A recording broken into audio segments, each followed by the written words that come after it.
കഴിഞ്ഞ ദിവസം പത്രങ്ങളിൽ ഒരു വാർത്തയുണ്ടായിരുന്നു. സുനിത വില്യംസ് കേരളത്തിൽ വന്നിട്ട് നടത്തിയ ഒരു ഇൻ്റർവ്യൂവിൽ അവർ പറഞ്ഞു, ലോകത്തെ അവരെങ്ങനെയാണ് കാണുന്നത്, ബഹിരാകാശത്ത് പോയപ്പോൾ ലോകത്തെ എങ്ങനെയാണ് കാണുന്നതെന്ന് ചോദിച്ചിരുന്നു അവരുടെ.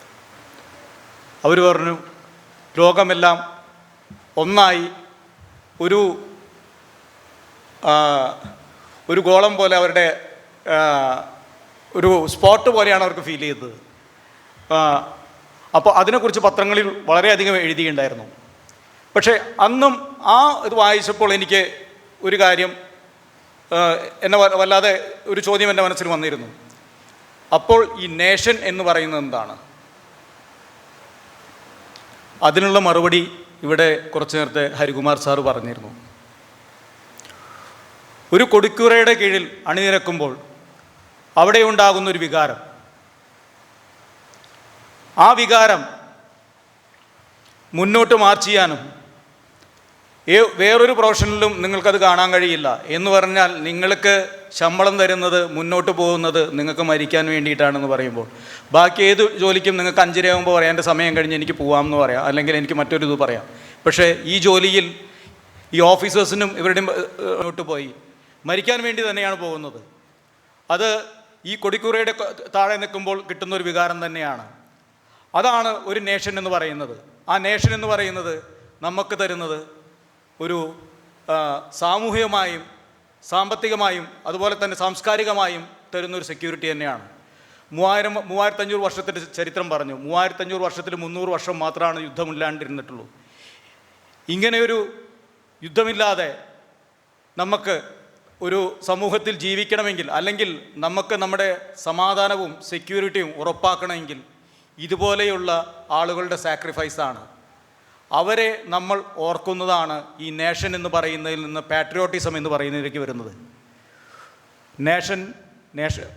നാഷണലിസം, പാട്രിയോട്ടിസം, നമ്മളിന്ന് നമ്മുടേതായ രീതിയിൽ എങ്ങനെ വേണം നമ്മുടെ പാട്രിയോട്ടിസം ഇവർക്ക് മുന്നിൽ പ്രദർശിപ്പിക്കാൻ എന്നുള്ളത്, അതിൻ്റെ ഒരു ഇതാണ് നാദബ്രഹ്മം ഫൗണ്ടേഷൻ. ഞാനും കൂടി അംഗമായിട്ടുള്ള നാദബ്രഹ്മം ഫൗണ്ടേഷൻ ഇങ്ങനത്തെ ഇനിഷ്യേറ്റീവ് എടുക്കുന്നതിൽ വളരെയധികം അഭിമാനവും സന്തോഷവും ഉണ്ട്.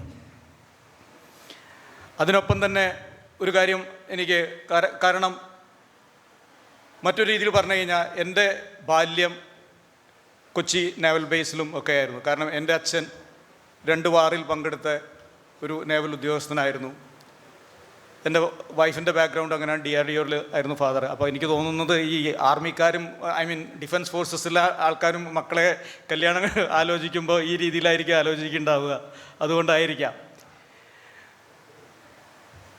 ചെറുപ്പത്തിലും അങ്ങനത്തെ ഒരു ആഗ്രഹം വെച്ചിട്ട് തന്നെയാണ് ഞാൻ എൻ്റെ എഡ്യൂക്കേഷൻ കാര്യങ്ങളിലൊക്കെ കുറേ കാലം പോകണ്ടായിരുന്നത്. പക്ഷേ നിർഭാഗ്യവശാൽ എനിക്ക് സർവീസസിൽ കയറാൻ കഴിഞ്ഞില്ല. പക്ഷേ ജൂലിയസ് അച്ഛൻ ഫാദറിൻ്റെ സ്പീച്ചിൽ പറഞ്ഞു, നമുക്ക് എങ്ങനെ നമ്മുടേതായ രീതിയിൽ ഈ ഇവരായിട്ട് കൊളാബറേറ്റ് ചെയ്യാം, അല്ലെങ്കിൽ ഇവരെ സപ്പോർട്ട് ചെയ്യാം എന്ന് പറഞ്ഞപ്പോൾ ഞാൻ അവിടെ നിന്ന് ആലോചിക്കുകയായിരുന്നു, ഇനിയുള്ള വിശ്രാം ബിൽഡേഴ്സിൻ്റെ പ്രോജക്റ്റിൽ സർവീസ് ആയിട്ട് ബന്ധപ്പെട്ടിട്ടുള്ള സർവീസിലുള്ളവർക്കും there will be a discount structure for them.